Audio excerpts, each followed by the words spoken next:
All right, so it's Monday night in the middle of the night and I can't sleep. And well, we're gonna do a little studio walkthrough. Whew. There's a lot going on here. I don't know what it is. It's like Monday, March 16th, I guess. Well, now it's 11:30. A lot going on here in Nashville. But we're staying positive. We're moving forward. So the studio's gone through a bit of a change, kind of a revamping, and switched around, sold some gear that we weren't using and traded it in. And anyway, this is the new setup. This is my life now. I'm learning synthesizers and MPC programming, and very exciting.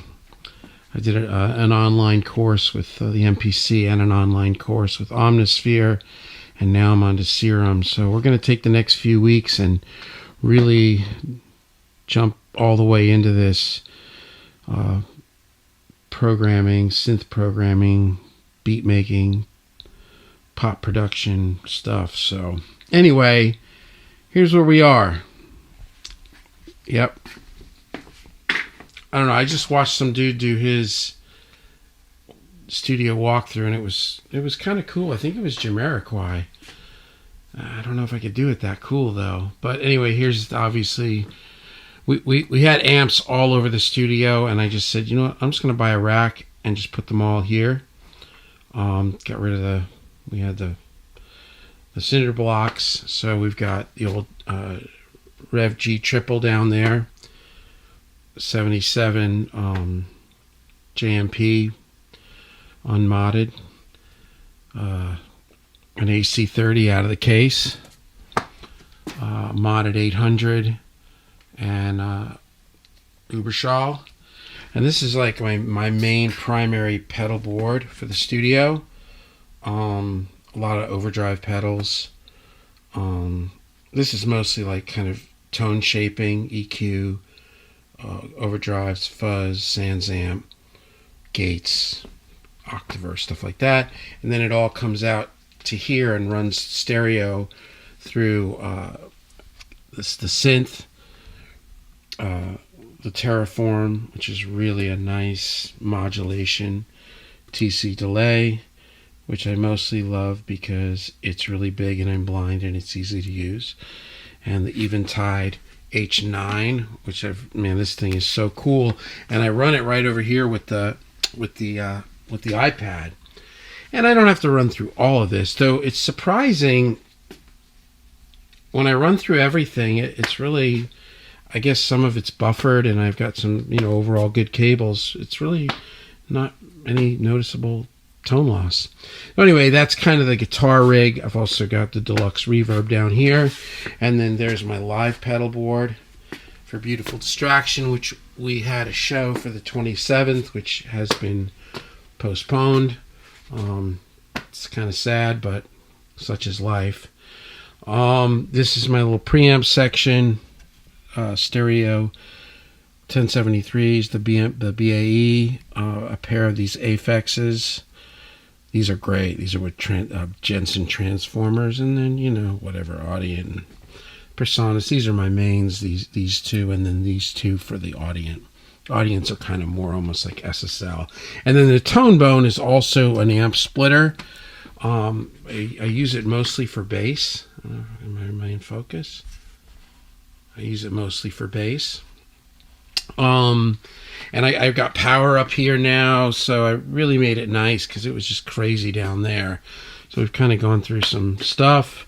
I got my George Lynch guitar that my buddy Mike bought for the studio. The Jenny 1031s, NS10s, the Akai 249, put it right up there. Love this thing, man. What a great keyboard. Some reampers and DIs and headphones and Native Instruments machine.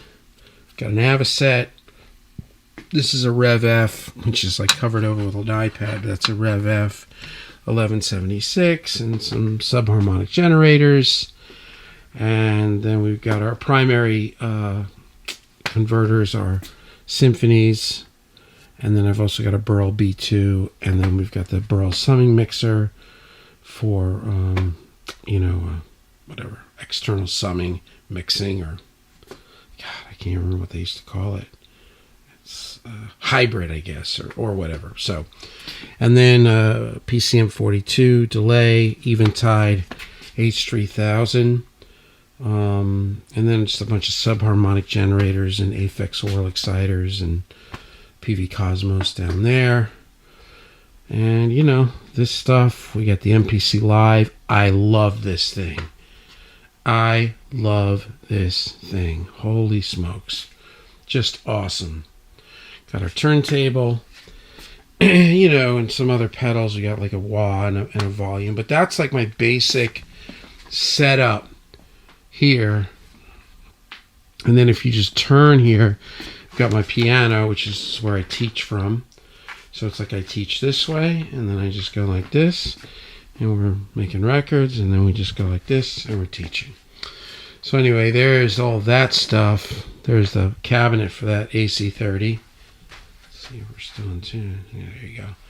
We got a fridge. Guitars, man, wow. I'm like the lord of cheap guitars. This is such, I don't know if you can see it. Let me see. This is an Epiphone DOT 335. Oh, I'm sorry. It's kind of fading in and out. It's a little dark in here. Anyway, what a great guitar. An absolutely great guitar, completely stock. Literally just put a pair of 10s on it, set of 10s on it, tuned it up. It sounds great. This is another cheapie. This is like some little beater Yamaha Rev gear. It's Rev Star. This is, this is like a $150 guitar. Unbelievable in the studio. It stays in perfect tune. Perfect tune. I mean, crazy in tune.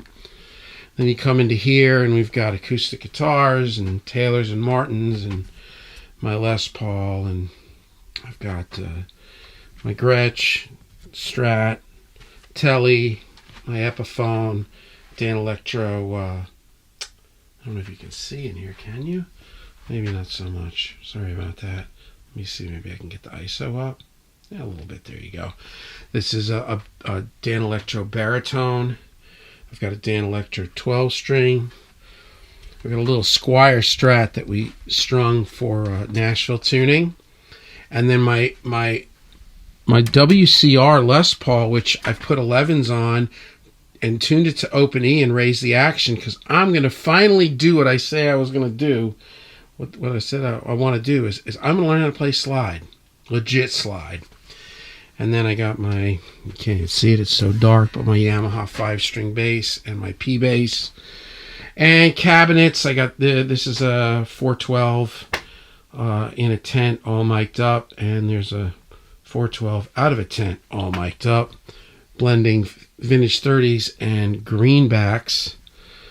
And yeah, just stuff. This is next on the list of things to clean up. But there it is. There it is.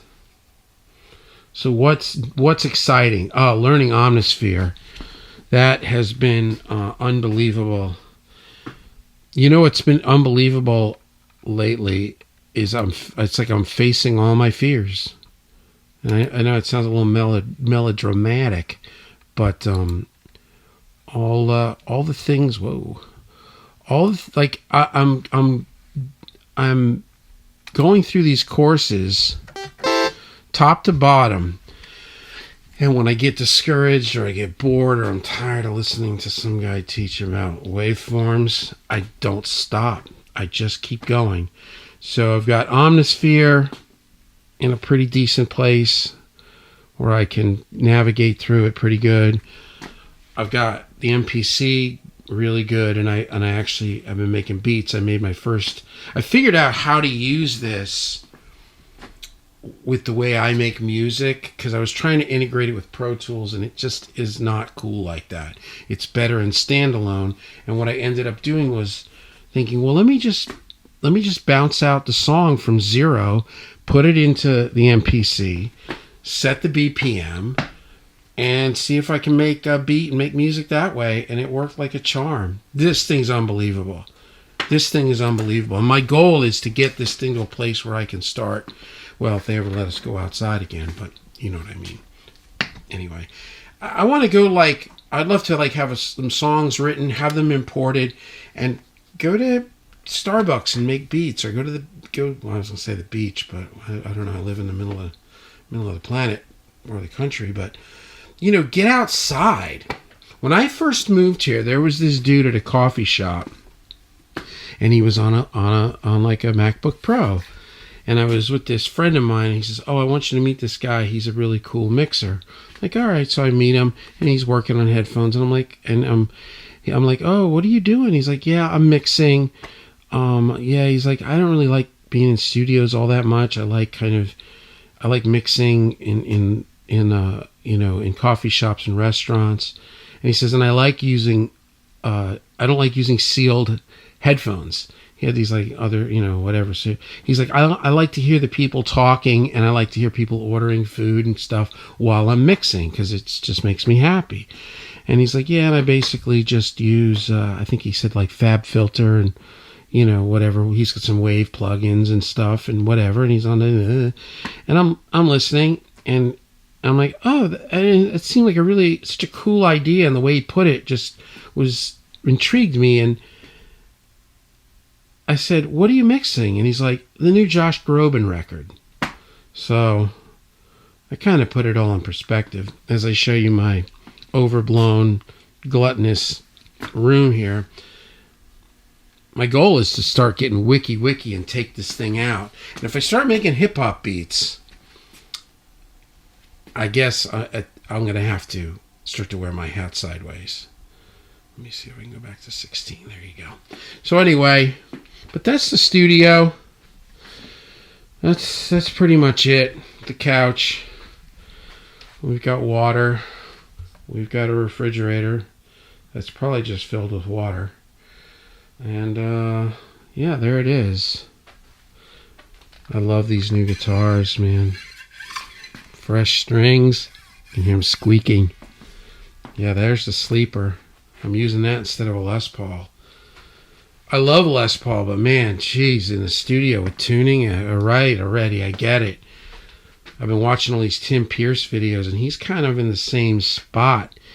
He's like, he's been using more and more. I think he's into like the Paul Reed Smiths and whatever. He uses kind of the nerdy stuff, but yeah.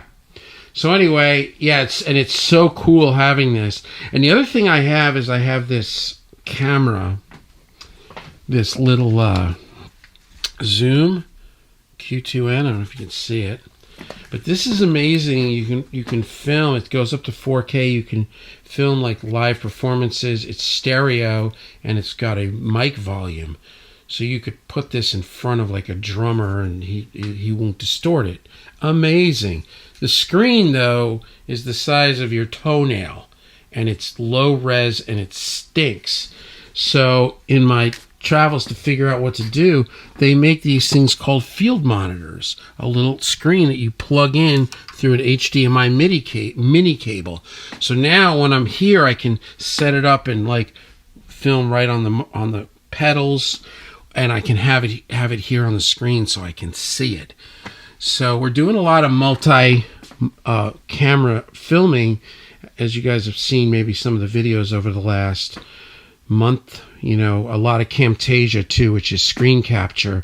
And also we were having some issues with the webcam and QuickTime, and we figured out what it was.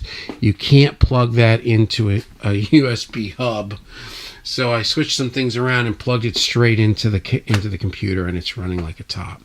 But anyway, there it is, the little guitar my mother-in-law got us. Oh, and can't hit the, whoa, take it easy. Anyway, here's Omnisphere. So there you go. And obviously this gig got canceled. It's kind of a bummer. I just got to figure out ways to be. It's like you got to have some sort of creative outlet. It's like, so I got kind of, it's not by any means an original idea.